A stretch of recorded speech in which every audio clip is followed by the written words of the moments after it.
Jadi udah lihat ya, menu spesial di hari raya. Menu yang biasanya ada tiap tahun. Oke, silakan. Jadi ya itulah hari-hari kita. Terus nanti setelah ini kita akan melihat pemotongan hewan kurban. Kebetulan masjidnya nggak jauh dari rumah. Terus lanjut kita ke rumah orang tua Ica nanti di Bintaro. Itu kira-kira jadwal hari ini ya.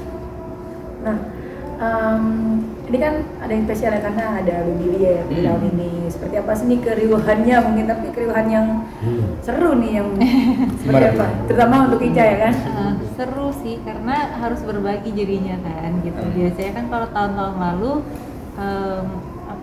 kalau nyiapin dia udah 2 anak gitu. Nah tahun ini jadi pas tadi abang-abangnya bangun minta tolong sama Kak Dedeka, tolong bantuin siapin. Tapi kan bajunya emang udah kita siapin dari semalam supaya pas pagi itu bangun tidur mereka udah tinggal siap-siap aja semuanya gitu. Nah cuman nih gitu kalau ada baby kan dia per 2 jam bangun nyusu gitu. Nah pas banget waktu abang-abangnya lagi siap-siap mau ke masjid sama Kak Dude itu dia juga lagi bangun untuk nyusu gitu. Jadi ya udah siapin dulu gitu, nyusuin dulu. Terus habis itu begitu dia tidur gantian Icanya siap-siap gitu. Terus pokoknya memanfaatkan waktu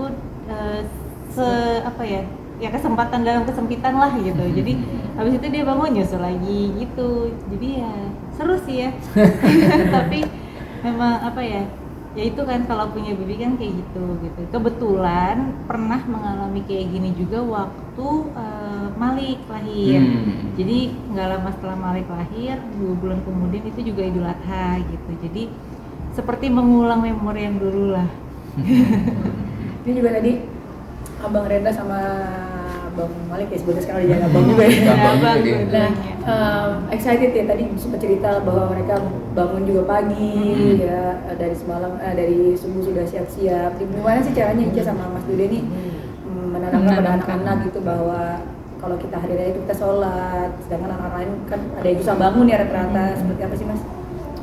Kalau mereka memang dari sekolah juga sudah diajarin ya, dari pihak sekolah sudah diajarin hari raya apa aja mesti dilakuin, terutama sholat Idul Adha atau sholat Idul Fitri.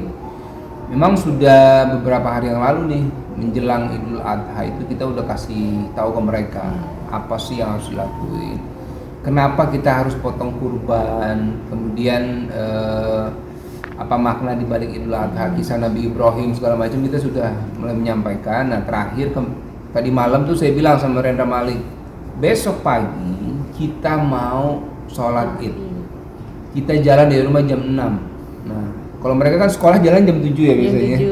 Jam 6, wah pagi juga ya ayah. Iya pagi nak. Jadi bangun, habis subuh jangan tidur lagi tuh. Jadi jam 5 kurang bangun, mandi, siap-siap langsung. Nah pas kebetulan mereka bangun, Lia juga bangun. Nah jadi agak riwes sedikit lah gitu. Terus akhirnya udah saya mandiin, terus pakai baju jam 6 mereka udah siap. Jadi dari semalam kita sudah warning ke mereka lah, besok jangan telat karena kita mau sholat Id berjamaah gitu. Tapi cara menerapkannya itu gimana sih Mas Dude? Maksudnya ini kan anak-anak juga terbiasa dengan bangun sekolah gitu ya kan lebih pagi gitu. Menerapkannya itu selain dengan hari sebelumnya gitu kan, apa kemarinnya sudah diterapkan seperti itu cara dari Mas Dude sendiri mengingatkan untuk ini kan namanya walaupun Idul Adha kan ada sholat 5 waktu, menerapkan seperti itu seperti apa sih Mas? Iya, jadi karena ini sudah sholat Id yang kesekian ya, jadi setiap Idul Adha, Idul Fitri itu memang mereka sudah kita ajak ke masjid itu biar mereka tahu apa sih hari raya yang harus dia lakuin, yang harus dipersiapkan gitu. Kalau menanamkannya ya dari kecil kita sudah ajak mereka, bahkan sebenarnya sholat fardu kalau ke masjid berjamaah juga saya ajak. Beberapa kali itu sholat Jumat kita ajak juga, dan di sekolahnya juga ada sholat Jumat bareng-bareng sama teman-temannya kan. Jadi ya mudah-mudahan itu bisa membuat mereka lebih terbiasa dan tahu kalau memang ada hari istimewa Idul Adha atau Idul Fitri, ada sholat Id di pagi hari yang mereka harus siap-siapnya pagi-pagi. Tadi kalau Rendra langsung semangat bangun tadi. Nah, kalau Malik tadi agak aduh masih ngantuk ya, gitu. Masih ada negosiasi lah ya. Tidur cepat, sebelum tidur masih cerita-cerita dulu. Nah, itu dia. Gitu. Kita bilang kalau tidurnya semakin lama nanti bangun ngantuk gitu. Tapi kan tetap aja mereka kayak sebelum tidur pasti cerita-cerita dulu gitu. Ngobrol dulu. Sejam lah kira-kira ngobrol. Jam 9 masuk kamar, jam 10 tuh baru tidur tuh. Jadi cerita dulu. Nah, tadi malam sebelum tidur saya juga bilang, besok pagi jangan sampai telat ya. Yuk kita tidur sekarang gitu. Kayak seperti itu lah. Tapi untuk tahun ini sendiri dari Mas Duda sama Kak Ica itu berkorban apa sih? Tahun ini alhamdulillah karena bertambah anggota baru ya, si kecil. Jadi kita tambah satu kurban lagi. Jadi ada 2 tempat, satu di Jakarta, satu di Bogor. Nah, yang di Jakarta itu saya, Ica sama Lia. Nah, Rendra Malik ada di Bogor sebenarnya. Jadi untuk membagi dan lebih luas nanti kebermanfaatan lah gitu ya, kita bagi-bagi. Nah, nanti kita lihat di Jakarta aja, di Bogor nanti saya dikirimin fotonya, insya Allah. Ya, kalau saya sama Ica bersyukur sekali bahwa Allah kasih kita amanah baru, seorang anak lagi. Dan salah satu wujud bersyukurnya kita lah ya, kita berkurban, dan juga ini punya nilai ibadah yang cukup baik gitu ya, insya Allah. Dan mudah-mudahan nanti yang menerima hewan kurban, daging kurban juga bisa dimanfaatkan dengan baik lah, semaksimal mungkin. Nah, berarti ini anak-anak juga bakal ikut menyaksikan ya, gimana mereka nunggu-nunggu gimana nih? Tadi Rendra bilang abang nanti divideoin aja ya katanya. Jadi kurbannya divideoin aja biar dia lihat. Karena kan kalau kurbannya Rendra Malik kan di Bogor tuh. Jadi saya mungkin ntar dikirimin videonya, saya kasih lihat ke mereka. Berarti yang di sini mereka nggak ikut lihat nih Mas atau gimana? Enggak, kayaknya saya videoin aja nanti ya. Saya aja sendiri nanti yang lihat.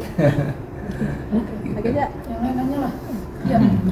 Gimana? Rendangnya enak atau ada lain rasa? Nah, Ica nih sebagai seperti ibu pada umumnya ya, ini kan ibu-ibu pasti bikin outfit juga. Nah, hari ini kan kayaknya apa ya, terakota atau apa nih? Iya nih, terakota. Ada, memang ya itu ya dari keluarga Ica sama Mas Dude, kalau bisa diusahakan untuk seragaman ya, karena emang lebih suka seperti apa sih?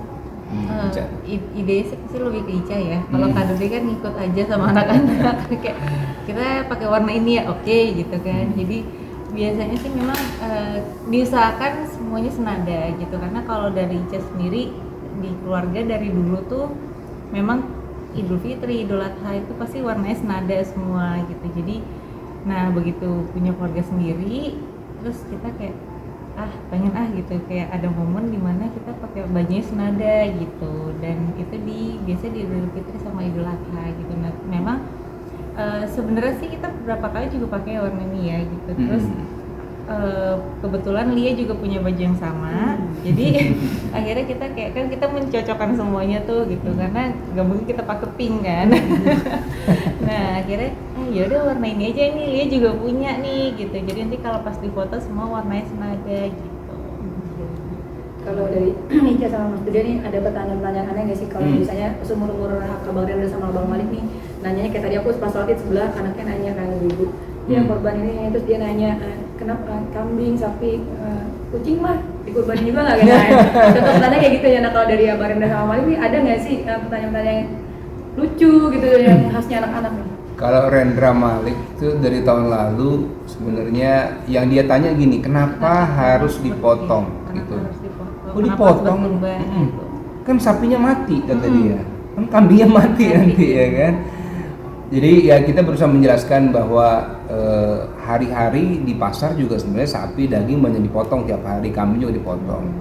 Cuma Idul Adha ini memang punya spesial nak gitu ya, karena ada kisah Nabi Ibrahimnya, ada anjuran dalam Islam bagi yang mampu untuk bisa berkurban dan sebagainya, dan juga ada dalam Quran gitu kan. Jadi ini sebenarnya satu proses yang spesial dalam Islam. Jadi kita berusaha untuk bisa berkurban sebagai rasa syukur kita atas segala nikmat gitu. Nah, jadi pelan-pelan mereka bisa paham tuh. Jadi tadi kayak pulang dari masjid tadi kan lihat banyak kambing sama sapi tuh.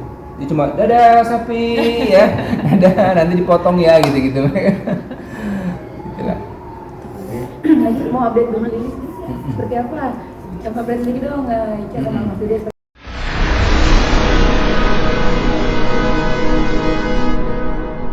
Jadi jangan lupa untuk subscribe Cumi Cumi. Ditekan ya tombol lonceng merahnya.